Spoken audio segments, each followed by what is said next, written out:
Welcome everybody to One Mind Brainwaves. It's so good to have you here. Thanks for taking time. Thanks for joining us for this conversation. I'm really excited that you're here. This is a weekly forum where we discuss the science surrounding brain health. I'm Hunter Hayes. I'll be guest hosting for Brandon Staglin this week, and I'm very grateful to be here with you.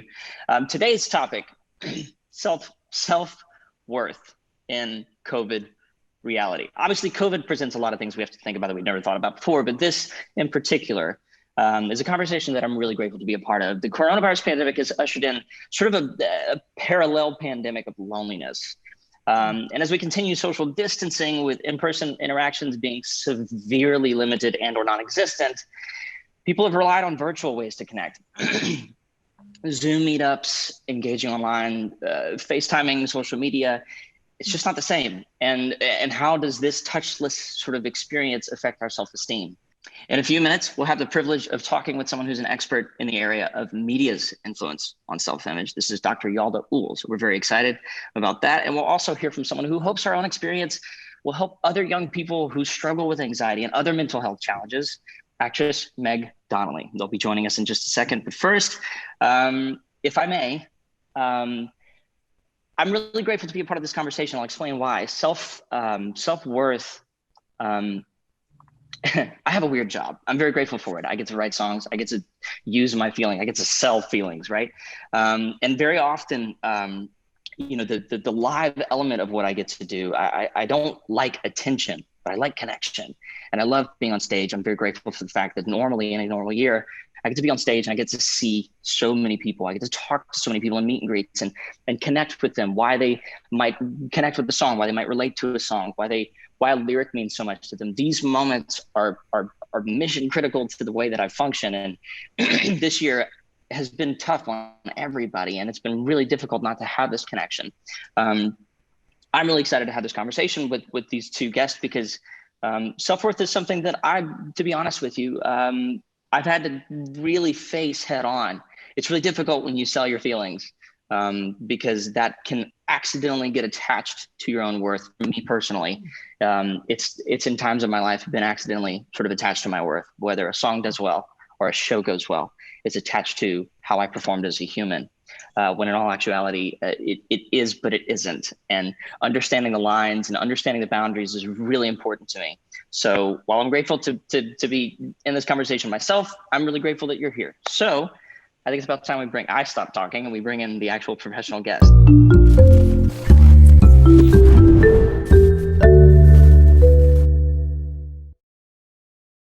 Here with me to discuss how navigating the new normal of COVID virtuality is shaping our sense of self-worth. Please welcome Dr. Yalda Oels, an author, professor, and the founder of the Center for Scholars and Storytellers at UCLA. Dr. Yalda, thank you so much for being with us today. Thank you so much for having me. I'm thrilled. And thanks for sharing your story. Yeah.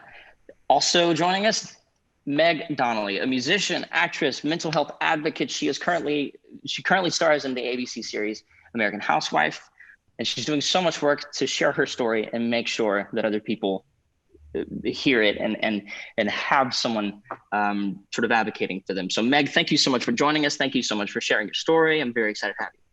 Thank you so much for having me. I appreciate it. Thanks. Everybody viewing, just so you know, don't forget, please post your questions for our guest in the comments section of this web chat. Anytime, anything you want to ask, please feel free to share it with us. We're happy that you're here. So Yalda, Meg, welcome to Brainwaves. Dr. Yalda, if it's okay, I'd like to start with you. Even before the pandemic, let's just be honest, loneliness as a category was sort of on the rise. Social media and social media users are more likely to report feeling lonely. We've seen this, and yet we're relying on it more now than ever before. How are these virtual platforms both helpful and harmful to our sense of our self-worth? So these platforms in and of themselves are not, actually impacting our sense of self-worth. They're a tool. They're a tool that can have both positive and negative, and they often reflect the offline world, right? So but at the same time, we feel lonely in the real world. And sometimes seeing pictures of people on social media of, having a great time with each other, hanging out with each other, especially when you're young and you don't really understand it, it can lead to an intense amount of anxiety.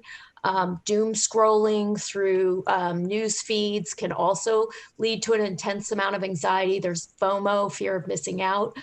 But at the same time, there's actually quite a lot of research that shows that social media actually can help you feel less lonely.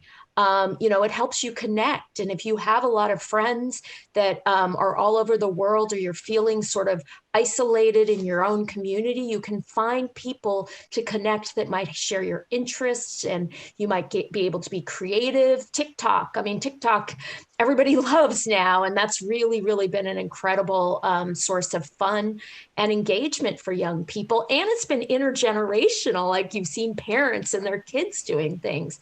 So thank God we have these virtual platforms right now, because, what would we be doing without them? We wouldn't be able to connect at all.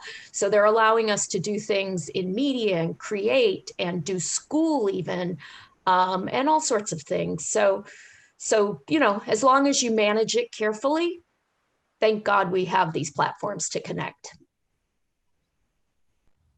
That's a much better way of looking at it. And that's such a great point. It does offer us the opportunity to connect with people who we normally probably wouldn't connect with. Yeah, that's such a great point. Meg, if you don't mind, a couple of questions for you. What has this experience been like? Performers, actors, feed off of whether it be audiences or just human interaction in general. It's so fundamental to what you do. What has this changed for you?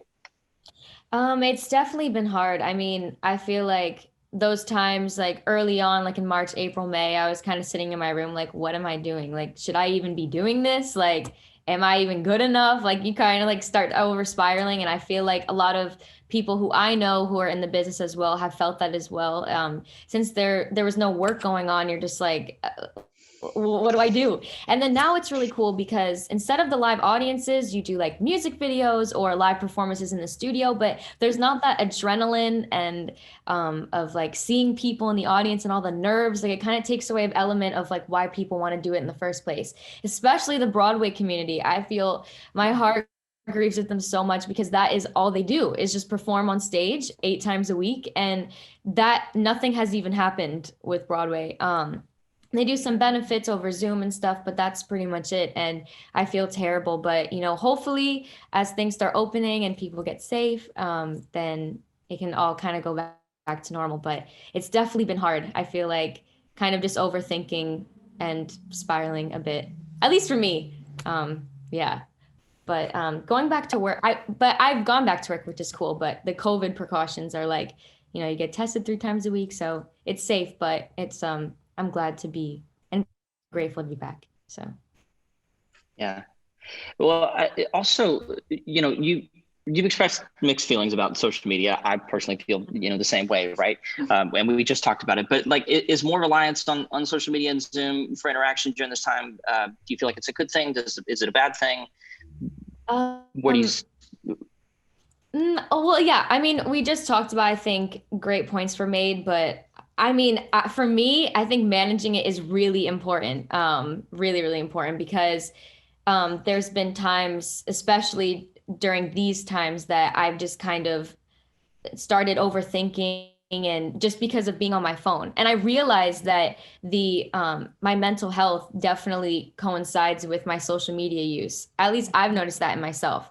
The more I spend time on my phone, the more I start like spiraling, and it's hard for me to sleep. And because I feel like you're just overstimulated, like your brain can't process all that information. Like you see so much information all the time and so many stories from different sides, and it's hard to process for anybody. So I think managing it is important, but of course being able to communicate with everyone is so important as well. So definitely a fine line. Actually, I told my daughter who's 21 right before I came on, this is what the topic is. And she said, honestly, when I put down my phone, that's when I feel better. So, I mean, it's important to pay attention to those feelings and recognize that. And the issue sometimes for young kids and for teens who desperately just want to connect, it's hard for them to do that. Yeah. And I also see like sleep is a big problem, at least for like huge for my like friend group and like on TikTok, all these people, they're like, oh, it's like 5 a.m. I'm still up. Like, and it's because of social media, I think personally. No, because sleep was always, in America, we are always like, oh, if you work 24/7, you're doing great, and when I was growing up, people would brag about pulling all-nighters, and I'd be like, I can't do that. Sleep is one of the most important issues with respect to mental health, and your age needs 8 to 10 hours a night. Yeah. So, if you're make sure you get sleep no matter what. Yeah, no, it's so true. And I feel like the younger generation as well is like, oh, like we can do 3 hours a night. I'm young. I can, I can handle that. It's like, no, you can't. No, you can't. No, I think it's really important too, for sure. Yeah. Wow. I personally also have this sort of love-hate relationship with social media. I know my fans watching know this about me. I try to be as authentic as possible, but my best day is when I don't look at social media. And although that is my only way, and it's such a catch-22 because that is my only way to connect with fans right now. That's my only way to keep in touch with them. That's my only way for them to know what I'm working on, or not that matters, but that's my only way for me to sort of like gain some sort of like interaction with them. That's, sort of to replace a live show. And it's sort of this, it's such an interesting sort of tightrope to walk, because while I need it, I do better when I'm not comparing my life to others, but that's been the case for years. I've been aware of that comparison, and that comparison has been sort of one of my biggest struggles. Dr. Yalda, if you don't mind. Can I just interrupt? I feel really bad for you guys. And we teach at Disney Channel, we teach life skills to the talent under 18. And, social media is part of your jobs, and you can't really be authentic, can you? You have to play your role on social media. So for you guys, it's even more challenging. So I hope I'm glad you know your boundaries. Yeah. And I think also it's really hard because you want to give this authentic you to your fans and everything, and you want to connect with them. But at the same time, it's like what you see on social media is only maybe 5% of who I actually am, who my life is like. And it's just really interesting because sometimes I stress out because I'm like, I want people to know who I actually am. But then also like, I'm never going to be able to show them like all of me, and it's just like really complicated, but yeah, it's interesting. Okay. So on that note, one's virtual image, right?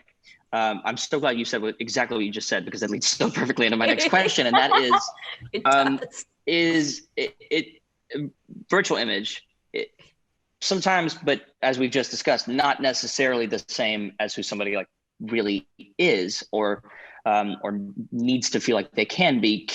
Can and if so, how do we express the full picture of who we actually are virtually? Can we do it? If so, how do we do it? So obviously for people that are celebrities or talent, or you've got a public image so it's obviously for you, it's nearly impossible for you to express who you really are. But for everybody else, it's also very challenging. One, platforms like Instagram are really, really hard because they're so image-based, and what you see in the offline world, everybody trying to look better and, pretend like everything's really happy and good. That's what people do online. When my daughter was growing up, she would get more likes for a picture of what she looked like and when she looked pretty than a picture, that was natural and authentic. So that's really challenging. Although Snapchat is a little bit easier, and TikTok, I get the feeling it's easier as well. But these image-based platforms are very, very challenging. And then the second thing is, when you're in person and you're communicating, there's a whole bunch of nonverbal cues. And even though now we have, you can see my hands, you can see my face, you can hear my tone of voice, but you're not getting context, you're not getting interaction with other people. There's body posture. All of these things communicate who you are, and they communicate your emotions. They communicate, and that's how we communicate with each other. You can see someone slumped or in a different way, and you can immediately tell how they feel. That's nearly impossible to get in social media and in these Zoom platforms. And the last thing is, I'm looking at myself while I'm looking at you guys. That's really weird, right? That never happens in real life. And how does that change how we're communicating, right? So it's can't really express the full picture of who we are virtually. Yeah. Zooming in for a second on self-worth based on external approval. So complicated, so nuanced. The likes, what others think, what they comment, what they say, what they don't say, as opposed to your sort of value from yourself as a human. What are the dangers? How harmful can this be to our mental health? How do we, I guess, remain aware and aware of the dangers, I guess? Well, I mean, it's a quantifiable endorsement based on image, and it's not real. It's not, it's nearly impossible to be authentic when you know that it can be recorded, that it can be shared, that it can be spread. And so you do portray this sort of, unnaturally happy all the time, or, I've got to look perfect on this camera when I'm doing these things.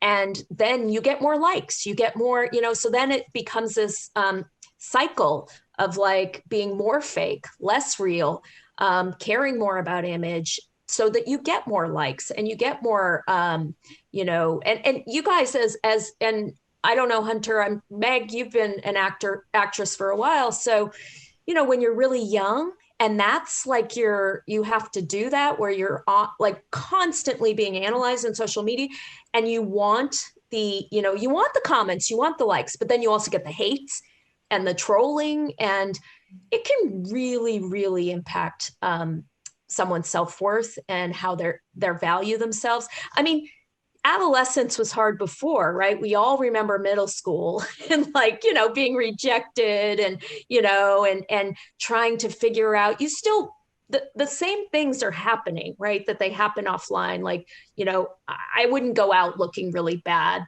when I would try to look good when I'm out in the world, I try to do that online, but now it's 24/7. It can be recorded, it can be shared, it follows you home. It can go worldwide, so it can be really, really overwhelming.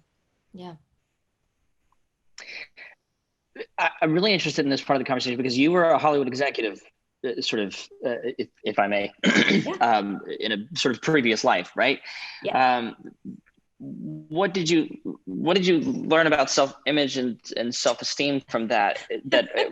What's the transition, I guess, also I'm very interested in from that to what you do now? Yeah. So I was a movie executive for 15 years. My last job was senior vice president at MGM. I developed movies and, worked with writers, directors to get them on screen. And I was very lucky to have that career and to do so well. But it's a really hard world. It's only about what have you done for me lately. So immediately, if you have not had they don't care about the years and years of your experience. It is very focused on image and self, status, your world, agents. You're supposed to be friends with agents and managers and people that maybe naturally you wouldn't be friends with. You really have to be inauthentic. You guys know you're in that world. It's challenging. And so when I had kids, I stepped off and I went to get a PhD in child development and to study how media impacts kids. And, it turns out it does, not surprisingly. And one study that I'll share with you was done by Dr. Nicole Martins, which I think was really amazing, because this is about representation and diversity, which we all know is an incredibly important thing right now to try to think about. They did a study where they looked at 12-year-old kids and how much TV they watched over a year with white boys, white girls, Black boys, and Black girls. And a year later, and they measured global self-esteem. A year later, for the kids who watched the most TV, the only group that increased in self-esteem was white boys. Every other group decreased. So and why? Because the images on television that they were watching, for whatever reason, impacted their self-esteem, possibly because the way they were portrayed or that they weren't even on screen at all. So this world matters a lot. The work we do matters so much. And it matters even more now with COVID, with streaming, 9, 10, 12 hours a day, we're looking at screens. It's all the more important that we all do our part to try to make sure that this world reflects authentically all of us, and in the mental health space. That's why I think it's amazing both of you talk about this stuff, because young people are watching and they want, we want to destigmatize it. Yeah. Absolutely. Meg, you've worked in all sides of the world, and you talk about this so openly, and I'm very grateful that you're sharing this with us today. What led you to become so passionate about this? What led you to sort of become a mental health advocate and share so much of your story and the sort of like insights on what you? Yeah, I mean, it honestly wasn't really until like March, April, because I never was open about it really ever with even any of my friends. Like a lot of my friends were like, what? Like, what do you mean? Like, you're so happy all the time, blah, blah, blah. I'm like, well, yeah. But when I was younger, when I was 8 or 9, like my anxiety and panic attacks were really bad, would happen out of nowhere. Like I thought like for no reason, like they would just happen all the time.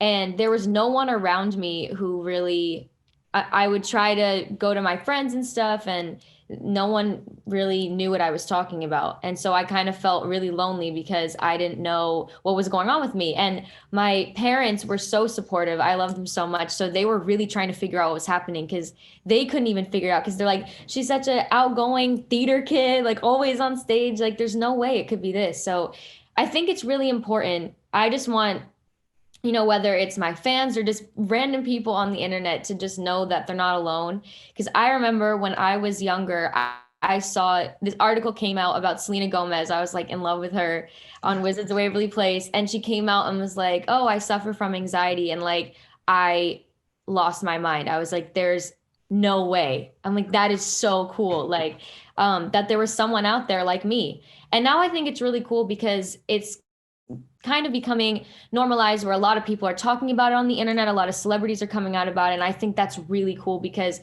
they don't understand the impact it can make on one person, just that someone is going through the same thing that they're going through. And I think that is so, so important, especially now, especially in these times when we're just scrolling through social media and comparing ourselves and feeling more lonely than ever. Like this is the best time to do it, I think. Yeah, absolutely. Well, as I've said many times, we're very grateful for both of you. Just a reminder to everybody watching, first of all, thank you for joining us. We're glad you're here.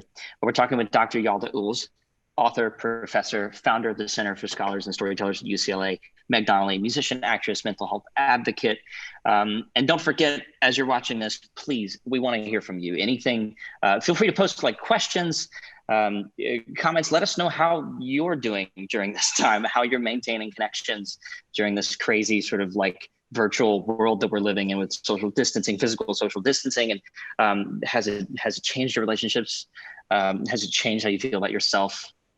Feel free to share. This is a safe space. If you or anyone you know can benefit from the information provided here, please share this with them. We'd love more people to know about this, and we'd love for anybody who hasn't heard about this brilliant conversation that happens so frequently to know about it and to be here and to be able to join us.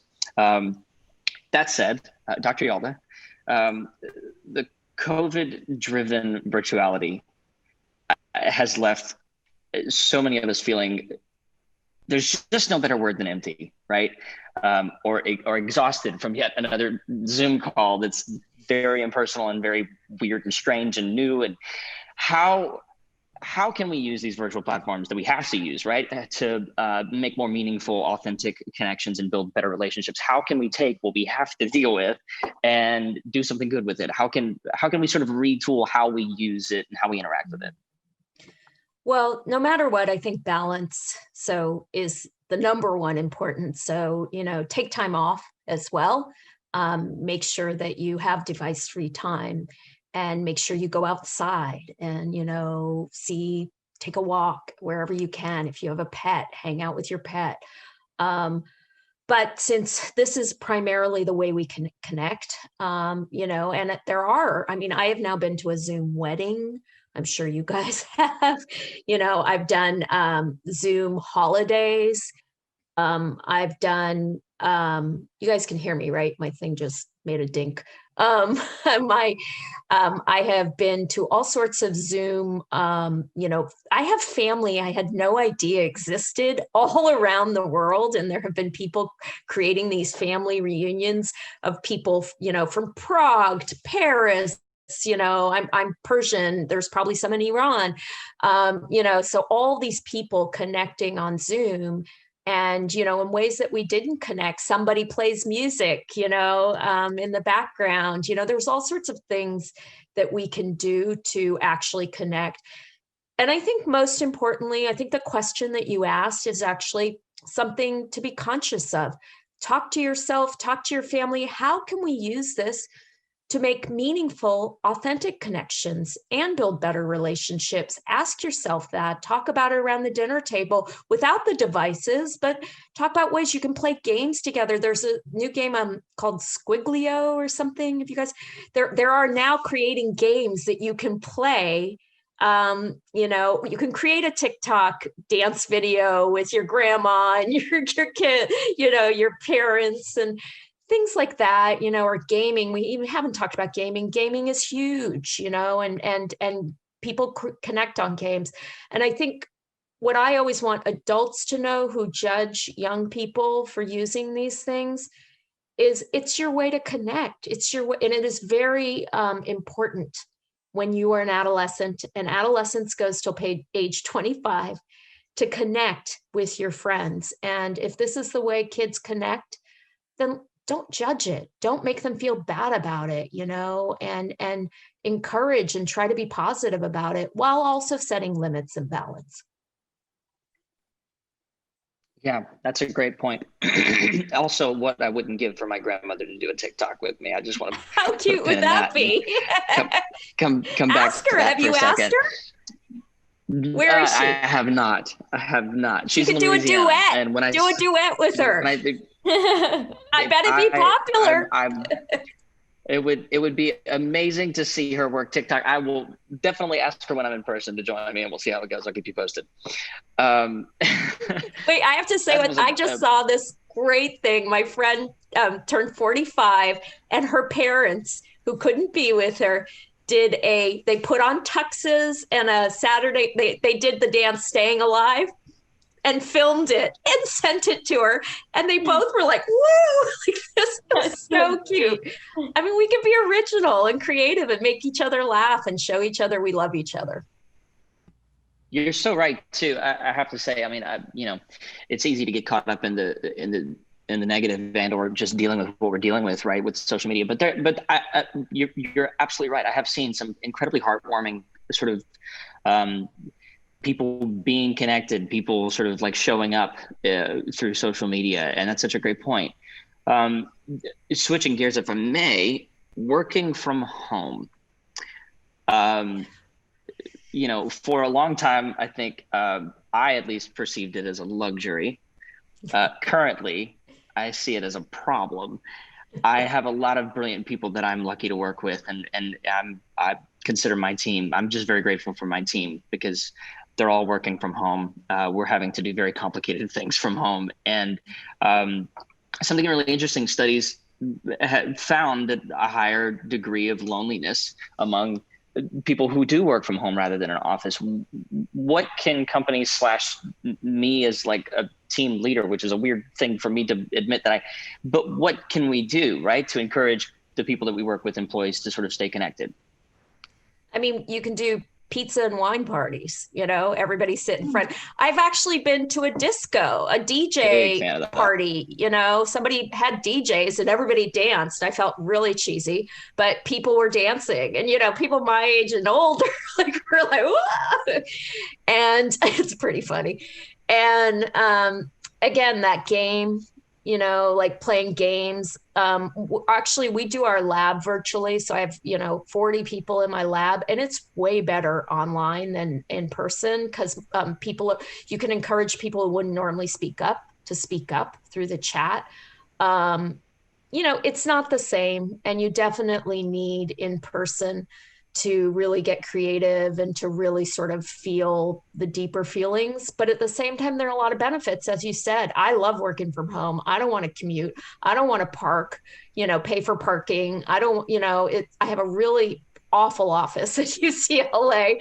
I like my home office better. I can eat when I want. So, but there are a lot of people, and I'm an introvert, so I need to be alone a lot, and creative people often are introverts. So there's a good chance you guys are too, even though your job forces you to pretend you're an extrovert, which mine does too. Extroverts do need to be around people. So for those people, also just recognize that they need that and figure out ways to engage them. That's an interesting. Yeah, I definitely feel like I struggled trying to figure out whether I'm definitely an introvert. There's no question. It's funny that I chose a profession in which I get on stage in front of, whatever, thousands of people and pretend to like attention. But it is interesting. I do feel like I'm more of an introvert, which is kind of like the forced introvert nature of 2020 has been really difficult. Yeah. It's so, because I was kind of like a mixture, but I didn't realize until the lockdown that I relied a lot on just my mental health, how I'm feeling, on other people. Because when I was I think I kind of distracted myself with going out with everyone and just being like, oh, I'm fine. I'm cool. I'm with people. I'm hanging out. And then when everything locked down, I was like, oh my goodness. And then I think I became more introverted during this lockdown as well. Yeah. Like everyone. You're alone with your thoughts, right? But, and it's scary. But, I think you realize hopefully you can journal, need to read, you guys, half of what you do, you have to be alone. Hunter, you're creating so my husband's a screenwriter, you have to, people, but the weird thing about doing what we all do, doing this, I wrote a book and I related to your story, Hunter, because every time I went on a book talk, people wouldn't buy my book. They'd walk right by me, or one person would be say something really negative. And I went home and didn't focus on the 90% of people that were positive. I focused on the negative person. Yeah. And so we have to be extroverts, right? Even though you might want to be alone, your role requires you to be extroverts for a lot of it. And you're right. Meg, you can distract yourself and it feels good a lot of the time. But it's important to understand you need to recharge creatively, and you might be avoiding feelings by distracting yourself. Yeah, because I thought it was always scary to be alone with my thoughts. And I would always just be really scared. But when you work it out and you start saying the things that you're thinking out loud, you're like, oh, what? That's not scary. And then you write it down and you make it into music, or you talk to somebody about it afterwards. It really, really helps to sort all those things out. And I think it one of the positive things in these times have been kind of reworking myself. So it's a little light in all of these crazy times, but yeah. Totally. Yeah, that's a good point. I've finished writing 2 records, right? I just kind of buried. At first, work was my distraction from what was going on. And then it became my sort of coping mechanism. And whether that's healthy or not, we can discuss on another conversation. Me too. Me too. Well, I was going to ask you, Meg, what are some of the coping, sort of, not coping, I don't know if that's the right word, but like how, in your experience, right, what are some things that you like, if I were to ask you, how can I do better, right? Like coping mechanisms or just ways to cope, I guess is the better way to say it, and dealing with anxiety in general during this time, what would you say, like if you were to make a list of sort of tips, I guess? I mean, for me, a lot of it is music. But if you're not a kind of creative person, or you don't really connect to music as well, I think even just writing it down, and talking your thoughts out loud, is really, really important, because once you write it down and you look at it or you say it out loud and you hear it, you really start to think like, wait, it's not that bad. Like, okay, like I'm okay. Like it's fine. And it's really good also to look back and reflect on how much progress you've made as well. I think that's really important. And I think also for me, limiting my phone use, I know we talked about that earlier, but that's definitely has been helping me a lot to manage, like, the ups and downs of my mental health as well. And talking with people and just having deep conversations, and asking everyone how they're doing, and, like just kind of hearing their sides of stories. And I think that's really, really helpful to talk to friends. And sleep. Sleep. Oh my God, thank you so much. Sleep is and eating, frankly. Sometimes I'll be working and I'll be like, oh my God, I'm so tired. I need to take a nap. And then I'm like, oh, I didn't have lunch. So Yeah. it's important to pay attention to your cues, sleep. And then also, I mean, I would say going outside, exercise, and then breathing. For some people, meditation helps. And last of all, if you really are feeling like these mechanisms don't work, seeking help, professional help. You can find a therapist online. There's all kinds of places. You can text to places like Crisis Text Line to talk to someone. Plenty of things and people who want to help if you're feeling down and anxious. Mm-hmm. Yeah.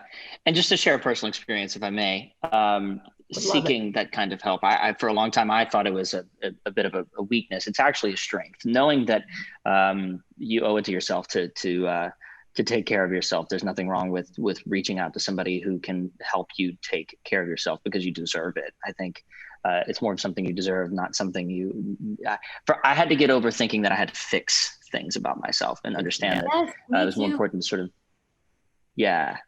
understand myself, to treat myself better, I guess. I would always apologize all the time. Like, I'm sorry, all the That's time. a female thing too. Yeah. I also apologize all the time. Switching gears yet again, a little scene change. Meg, you've got a music release coming up. Can you talk to us about it? Can you tell us about it? What's the song called? Love Thing. Nice. Tell us about it. Do you mind telling us about it? Sharing a little bit with us? Yeah, of course. Love Thing was definitely one of the coping mechanisms that I used during the lockdown. Just kind of when everything was happening, there was just so much negativity on social media, and just seeing what was happening in the world. It was just really, really saddening. And I just kind of wanted to write it down and just talk about how we all really need to come together during this time, even if we feel lonely and we feel like there's no one out there that can help us. I feel like, just like we were talking about, like, really connecting with people. We're all humans. We're all going through the same thing. I think it's just really important that, we come together. I think that's the best thing, is just love.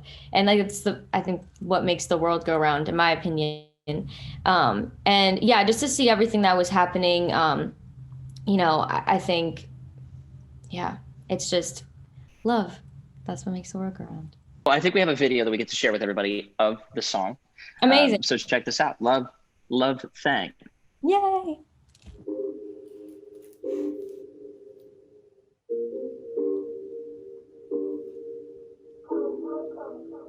Young girl going through a lot. She's telling me that it gets hard. I see the pain running through her heart. It's been harder to move on when you're judged for the color of your skin. What kind of world we living in when justice is served? I know you feel like you're not heard, or maybe I've been naive. I I wanted to believe we could all just get along, be able to live free. Beautiful fantasy, far from reality.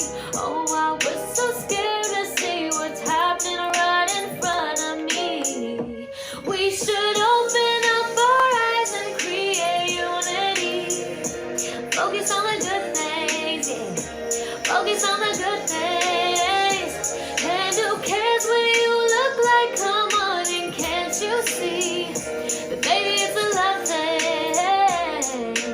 Baby, it's a love thing, yeah. Meg, thank you so much for sharing that song with us. Thanks for sharing the story behind it. Dr. Yalda, Meg, both of you, despite all of the mental health challenges of 2020, what, Meg, I think I'd like to start with you, if I may. What gives you hope for the future? What are you looking forward to in 2021? Well, hopefully, COVID not existing anymore. No, I'm just kidding. I think just everyone being safe and healthy, and hopefully things will start opening up in a very, very safe way. I would just love to, I really want to travel more so than ever. So that would be really fun. But that's just me kind of being hopeful. I think, just keep seeing my friends, keep making music. I think, yeah, hopefully everyone, being less lonely, more happy, coming together, I think is really, really important. So, yeah. Yeah, absolutely. Dr. Yalda? Yeah, so for me, vaccine. I'm looking forward to a vaccine and travel as well. My son will be going off to college, which will be empty nesters. So that's exciting too, and hopeful and sad. I think that the thing that really gives me hope is this generation, Gen Z, Gen Alpha. All of the work that these young people have done to fight for a more just and equitable society, to look towards changing climate and addressing these issues. And to, having more honest and authentic conversations about mental health to eliminate the stigma. All of these things give me great hope, and I feel incredibly lucky to work with young people and to study how young people view the world and hopefully to inspire them. So thank you so much for having me here and giving me the opportunity to talk to both of you, incredible young people as well. So. I a couple of things before we close, if I may. Number one, thank you so much for everybody watching. Thank you for sticking around for the whole conversation. Thank you for your comments. Thanks for the people sharing online as you watch this. I would like to share that I'm really actually very encouraged. I think 2020 kind of forced us to see things that we weren't able maybe to see because of the busyness and the chaotic nature of our lives sort of beforehand, with just exponential developments in technology, social media, the way that we interact with people, artificial intelligence. I don't want to go into it, but my point is I've been really encouraged. I think this year, out of all of the negativity I have seen a really a big heart sort of rise out of the world around us and out of everybody that's sort of like reaching out. Dr. Yalda, if I may ask one more question. Of course. Do you have any advice for people who are feeling extremely lonely, feeling bad about themselves, struggling with self-image? It's tough to put a piece of advice in one sentence, right? But and cover all that territory. But if you could, and you've kind of done this during this conversation, but if you could sum it up best you can, sort of like what advice would you leave us with? One piece of advice is hard. I think Meg gave a lot of really good advice. The journaling Absolutely. Has always helped me. Yeah. And I think just recognizing you're not alone. We all feel this way.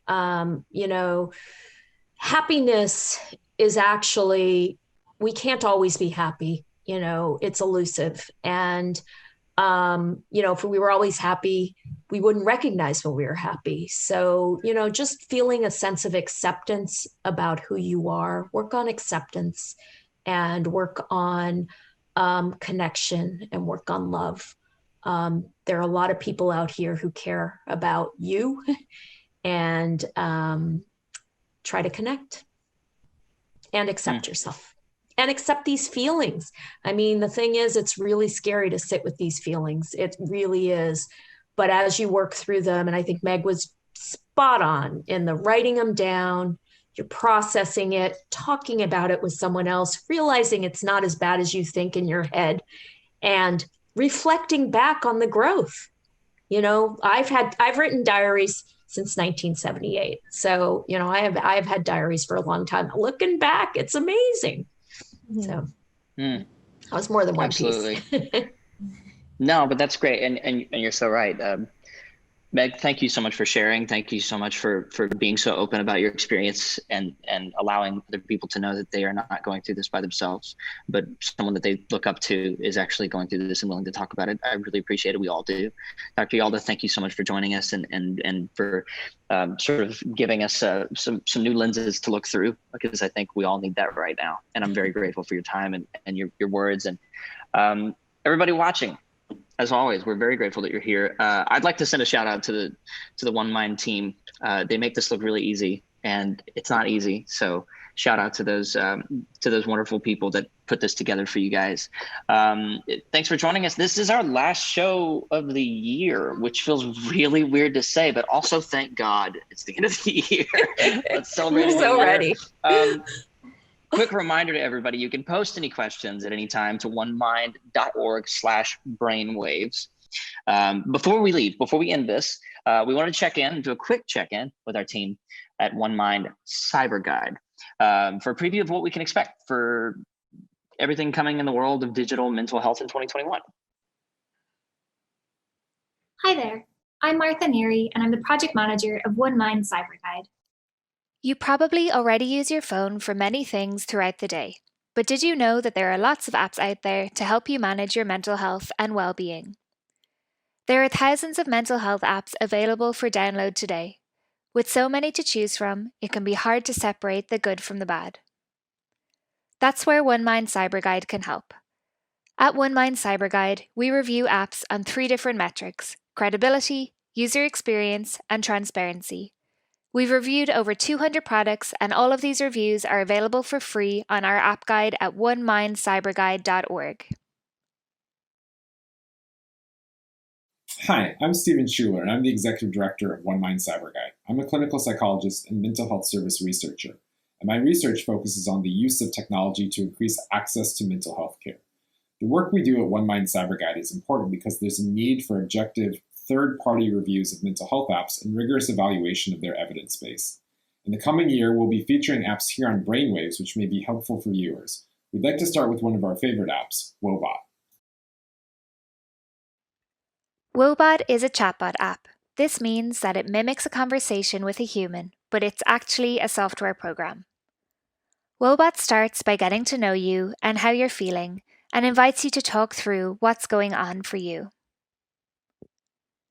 You can set reminders to check in with Woebot every day. You can set up an account and build on your previous conversations, or you can use the app anonymously. Each check-in takes just a couple of minutes, so Woebot is really something that can be incorporated into your daily life and can be used quickly and discreetly. Throughout your conversations and check-ins, Woebot suggests different activities which may help you feel better, such as gratitude journaling. Woebot uses the principles of cognitive behavioral therapy, which is the gold standard treatment for managing anxiety. We've reviewed Woebot at One Mind Cyber Guide, and it scores highly on our credibility scale, scoring 4.67 out of 5, and on our user experience scale, scoring 4.45 out of 5. It also has acceptable transparency around data security and privacy. You can learn more about Woebot by visiting the review page at this link. We look forward to sharing more app reviews with you in the new year. Absolutely brilliant. Stephen and Martha, thank you so much. Brainwaves will be back January 8th, and we hope you'll join us. We hope you'll share. In the meantime, be good to yourself. Love yourself, love everyone around you. Stay safe, stay happy, stay sane, and happy holidays. We'll see you in 2021.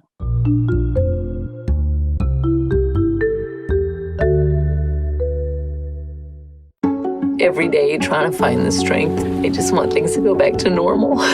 Science is racing to find treatments for the virus. Vaccines are on the horizon. I don't know what to do. But what about the mental health research needed to sustain our lives during and after the crisis? OneMind is funding the science to revolutionize treatments and provide hope. OneMind, accelerating brain health for all. Help us fund new treatments at onemind.org.